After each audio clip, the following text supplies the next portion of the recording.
প্রধানমন্ত্রী তারেক রহমান বলেছেন, family card, কৃষক কার্ডের টাকার যোগান নিয়ে অনেকে বিভ্রান্তি ছড়াতে চাচ্ছে। জনগণের টাকা দিয়েই জনগণের জন্য কাজ করা হবে। আগামী 1 বছরে 40 লাখ কৃষকের হাতে কৃষক কার্ড পৌঁছে দেওয়া হবে এবং 5 বছরের মধ্যে সকল 50 শয্যার উপজেলা হাসপাতালগুলোকে 100 শয্যায় উন্নীত করা হবে, জানিয়েছেন প্রধানমন্ত্রী। প্রথমবারের মতো দুটি ফ্রি ট্রেড জোন বা মুক্ত বাণিজ্য অঞ্চল প্রতিষ্ঠায় সরকার নীতিগত অনুমোদন দিয়েছে। কক্সবাজারের মাতারবাড়িতে একটি, অপরটি হবে চট্টগ্রাম বন্দর এলাকায়। হাম ও উপসর্গে গেল 24 ঘণ্টায় মারা গেছে আরও 4 শিশু।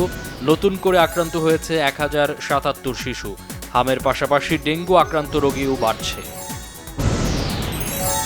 স্বাস্থ্য ও পরিবার কল্যাণমন্ত্রী সরদার মোহাম্মদ সাখাওয়াত হোসেন বলেছেন, বিগত সরকারের সময় সীমাহীন অনিয়ম দুর্নীতিতে ভেঙে পড়া স্বাস্থ্য খাতের সেবার মান বাড়াতে কাজ করছে সরকার।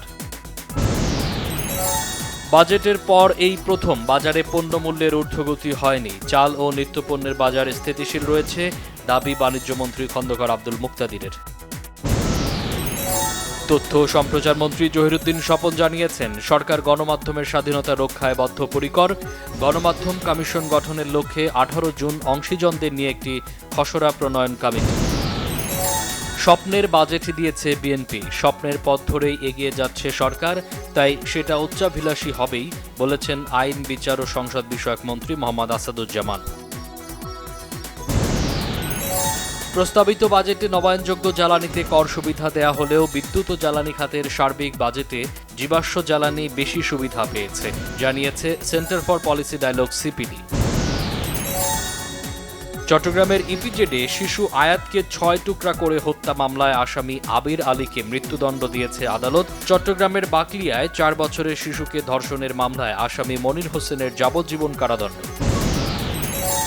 সীমান্তে ভারতের অমানবিক আচরণ আন্তর্জাতিক অঙ্গনে তুলে ধরতে সরকারের প্রতি আহ্বান জানিয়েছেন এবি পার্টির চেয়ারম্যান মুজিবুর রহমান মঞ্জু। ভারত থেকে বাঙালিদের বেআইনিভাবে বহিষ্কার এবং বাংলাদেশে পুশিনের অপচেষ্টায় উদ্বেগ জানিয়ে বিবৃতি দিয়েছে আন্তর্জাতিক মানবাধিকার সংস্থা হিউম্যান রাইটস ওয়াচ। রাজধানীর আদাবরে তুরাগ হাউজিং এলাকায় পুলিশের উপর হামলার ঘটনায় কবজিকাটা আনোয়ার গ্রুপের second in command Abu Sayeed সহ 6 জনকে গ্রেফতার করেছে র্যাব।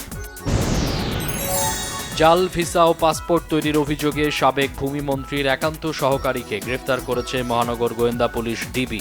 রাজধানীর ওয়ারি এলাকা থেকে তাকে গ্রেফতার করা হয়। যুক্তরাষ্ট্র ইরানের মধ্যে সমঝোতা স্মারকের আগে মাত্র 2 দিনে লেবাননে অন্তত 84 বার হামলা চালিয়েছে ইসরায়েল। লেবাননে হামলা বন্ধ না হলে ইসরায়েলকে কড়া জবাব দেওয়ার হুঁশিয়ারি ইরানের। জয় দিয়ে নিজেদের বিশ্বকাপ মিশন শুরু করল আর্জেন্টিনা। আফ্রিকার দেশ আলজেরিয়াকে 3-0 গোলে হারায় বর্তমান চ্যাম্পিয়নরা। লিওনেল মেসি একাই করেন 3টি গোল। বিশ্বকাপে প্রথম ম্যাচেই ঝলক দেখালেন ফরাসি তারকা এমবাপ্পে। ফ্রান্স 3-1 গোলে হারিয়েছে আফ্রিকার দেশ সেনেগালকে। বিশ্বকাপে রাত 11টায় মাঠে নামছে ক্রিশ্চিয়ানো রোনালদোর পর্তুগাল। প্রতিপক্ষ আফ্রিকান দেশ কঙ্গো প্রজাতন্ত্র। অন্য ম্যাচে আসরের আরেক ফেভারিট ইংল্যান্ড খেলবে ক্রোয়েশিয়ার বিপক্ষে। অস্ট্রেলিয়ার বিপক্ষে পরাজয় দিয়েই টি-20 সিরিজ শুরু বাংলাদেশের। চট্টগ্রামে ব্যাটিং ব্যর্থতায় টাইগারদের হার 4 উইকেটে।